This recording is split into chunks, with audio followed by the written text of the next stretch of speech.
Welfare party സംസ്ഥാന president Razak Paleri നയിക്കുന്ന സാഹോദര്യ കേരള പദയാത്ര പാലക്കാട് ജില്ലയുടെ പര്യടനം തുടർന്നുകൊണ്ടിരിക്കുകയാണ്. ഇപ്പോൾ ഈ പാലക്കാട് ജില്ലയിൽ ഏറ്റവും ചർച്ച ചെയ്യുന്ന ഒരു വിഷയം ഹെഡ്ഗേവാറിന് ഈ നഗരസഭയുടെ ഒരു കേന്ദ്രത്തിന് പേരിടുന്നതുമായി ബന്ധപ്പെട്ടാണ്. അതിൽ വെൽഫെയർ പാർട്ടി ആ ഒരു നീക്കത്തെ എങ്ങനെയാണ് കാണുന്നത്, അതിനെങ്ങനെയാണ് ചെറുക്കുക? ഈ പദയാത്രയുടെ സന്ദേശം തന്നെ സാഹോദര്യ കേരള പദയാത്ര എന്നതാണ്. പാലക്കാട് 3-ാം ദിവസത്തെ പര്യടനത്തിൻ്റെ സന്ദർഭത്തിലാണ് ഇപ്പോൾ ഉള്ളത്. വളരെ പ്രസക്തമായ വിഷയമാണ്. പ്രത്യേകിച്ചും കേരളത്തിൽ ചെറിയ അധികാരത്തിലേക്കാണ് ഇപ്പോൾ സംഘപരിവാർ ശക്തികൾ എത്തിയിരിക്കുന്നത്. അതിലൊന്നാണ് പാലക്കാട് നഗരസഭയിലുണ്ടായ ഭരണം. അത് വളരെ വളരെ വലിയ അളവിൽ സംഘപരിവാർ അതിൻ്റെ വിദ്വേഷ സ്വഭാവത്തിലുള്ള അജണ്ടകൾ നടപ്പിലാക്കാൻ ശ്രമിച്ചുകൊണ്ടിരിക്കുകയാണ്. ആദ്യം തന്നെ അവർ അധികാരം കിട്ടിയപ്പോൾ ജയ് ശ്രീരാമിൻ്റെ ബാനർ കെട്ടാൻ ശ്രമിച്ചു. ഇന്ത്യയിൽ ഇന്ന് ഈ മുദ്രാവാക്യം ഒരു വംശീയ മുദ്രാവാക്യമാണ് എന്ന് നമുക്കറിയാം. അതുപോലെ തന്നെ ഈ അടുത്താണ് ഹെഡ്ഗവാറിൻ്റെ പേരൊരു പൊതുസ്ഥാപനത്തിന് ഇടാൻ വേണ്ടി തീരുമാനിക്കുന്നത്. ഇന്ത്യയിൽ പലയിടങ്ങളിലും റോഡുകൾക്കും പൊതു സ്ഥാപനങ്ങൾക്കും മറ്റുമൊക്കെ സ്വാതന്ത്ര്യ സമര സേനാനികളുടെയും ധീരദേശാഭിമാനികളുടെയും ഒക്കെ പേര് നൽകിയിട്ടുണ്ട്. ഏതർത്ഥത്തിലാണ് ഹെഡ്ഗവാറിൻ്റെ പേര് നൽകുന്നത് എന്ന് നമുക്ക് മനസ്സിലായിട്ടില്ല. എന്ത് സംഭാവനയാണ് ഹെഡ്ഗവാർ ഉൾപ്പെടെ RSSന്റെ നേതാക്കന്മാർ ഇന്ത്യ ചരിത്രത്തിൽ നൽകിയത്? ഹെഡ്ഗവാർ ഈ രാജ്യത്തിന് വേണ്ടി എന്താണ് നൽകിയത്?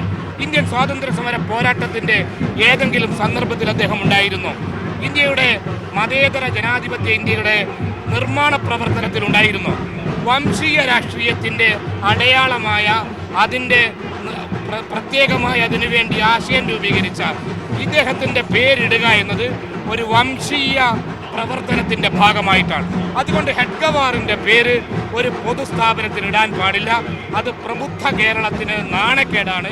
ഒരിക്കലും പാലക്കാട് അത്തരമൊരു നീക്കം അനുവദിക്കരുത് എന്ന് തന്നെയാണ് ഈ സന്ദർഭത്തിൽ പറയാനുള്ളത്. മറ്റൊന്ന് ഈ നിലമ്പൂർ ഉപതെരഞ്ഞെടുപ്പുമായി ബന്ധപ്പെട്ട് വെൽഫെയർ പാർട്ടി തീരുമാനമെടുത്ത് കഴിഞ്ഞിട്ടുണ്ടോ? Welfare party മത്സരരംഗത്തുണ്ടാകുമോ? നിലമ്പൂർ ഉപതെരഞ്ഞെടുപ്പ് ഇപ്പോൾ വലിയ ചർച്ച നടന്നുകൊണ്ടിരിക്കുന്ന കാര്യമാണ്. വെൽഫെയർ പാർട്ടി നിലമ്പൂരെ ഉപതെരഞ്ഞെടുപ്പ് പ്രഖ്യാപിക്കുന്ന ഘട്ടത്തിൽ അത് കൃത്യമായി അതിനുവേണ്ടിയുള്ള ഇന്റേണൽ വർക്ക് ആരംഭിച്ചിട്ടുണ്ട്. ഞങ്ങളുടെ മണ്ഡലം കൺവെൻഷൻ പൂർത്തിയായി. അവിടെ സൂക്ഷ്മമായി കാര്യങ്ങൾ ചെയ്യുന്നതിന് വേണ്ടിയുള്ളൊരു കമ്മിറ്റി രൂപീകരിച്ചിട്ടുണ്ട്.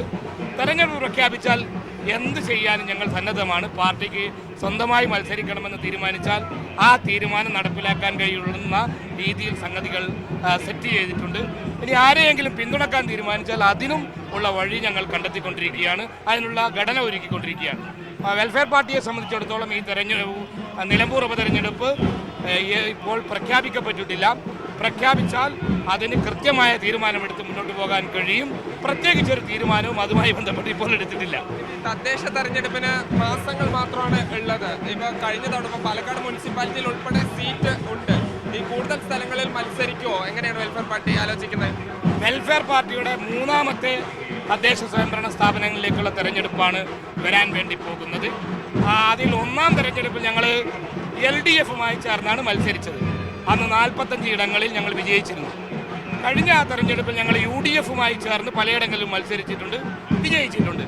മുന്നണി രാഷ്ട്രീയത്തിൻ്റെ സാധ്യതകളെ ഞങ്ങൾ തെരഞ്ഞെടുപ്പിൽ പ്രയോജനപ്പെടുത്തിയിട്ടുണ്ട്. തദ്ദേശ സ്വയംഭരണ സ്ഥാപനങ്ങളിലേക്കുള്ള തെരഞ്ഞെടുപ്പിൽ ഈ തെരഞ്ഞെടുപ്പിലും വെൽഫെയർ പാർട്ടി അതിൻ്റെ സജീവമായ പ്രവർത്തനങ്ങളുമായി മുന്നോട്ട് പോവുകയാണ്. ഏതെങ്കിലും മുന്നണികളുമായിട്ടാണ് ചേർന്ന് മത്സരിക്കുക എന്നത് അന്തിമമായ തീരുമാനത്തിലേക്ക് എത്തിയിട്ടില്ല. ഏതായിരുന്നാലും മുന്നണി രാഷ്ട്രീയത്തിൻ്റെ സാധ്യതകളെ തെരഞ്ഞെടുപ്പിന് വേണ്ടി പ്രയോജനപ്പെടുത്തിയ അനുഭവം പാർട്ടിക്കുണ്ട്. CPMുമായി ധാരണയുണ്ടാക്കിയിട്ടുണ്ട്, UDFുമായി ധാരണയുണ്ടാക്കിയിട്ടുണ്ട്. അതിലെ 2 വാതിലുകളും നമ്മുടെ മുമ്പിൽ തുറന്നതാണ്. ഏത് സമീപനവും സ്വീകരിക്കുന്നതിന് ഞങ്ങളുടെ മുമ്പിൽ ഇപ്പോൾ തടസ്സമില്ല. ഇപ്പോഴത്തെ സാഹചര്യത്തിൽ LDFിലേക്കുള്ള വാതിൽ ഒരു അടഞ്ഞ ഒരു അധ്യായം പോലെയല്ല കാണുന്നത്. LDFുമായി ഞങ്ങൾ 1ാമത്തെ തെരഞ്ഞെടുപ്പിൽ ചേർന്ന് മത്സരിച്ചിരുന്നു. അതിൻ്റെ സാധ്യതകൾ അടഞ്ഞോ എന്ന് ചോദിച്ചാൽ ഞങ്ങളുടെ മുമ്പിൽ ഒരു വാതിലും അടഞ്ഞിട്ടില്ല. മതനിരപേക്ഷ കക്ഷികളുമായി ചേർന്ന് തെരഞ്ഞെടുപ്പിനെ നേരിടുന്നതിൽ ഞങ്ങൾക്ക് മുമ്പിൽ തടസ്സങ്ങളില്ല. ഇപ്പോൾ CPM നടത്തിക്കൊണ്ടിരിക്കുന്ന ചില നയവ്യതിയാനങ്ങൾ, കേരളത്തിലെ CPMന്റെ ചില പ്രവർത്തനങ്ങളിൽ ഞങ്ങൾക്ക് വലിയ വിയോജിപ്പുണ്ട്.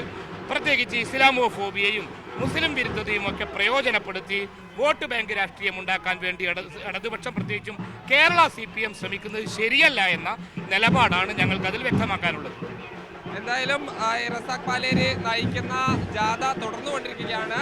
എല്ലാ ജില്ലയിലും പര്യടനം പൂർത്തിയാക്കും എന്ന് അവർ നേരത്തെ തന്നെ പ്രഖ്യാപിക്കുകയും ചെയ്തിട്ടുണ്ട്. കോഴിക്കോടാണ് സമാപനം.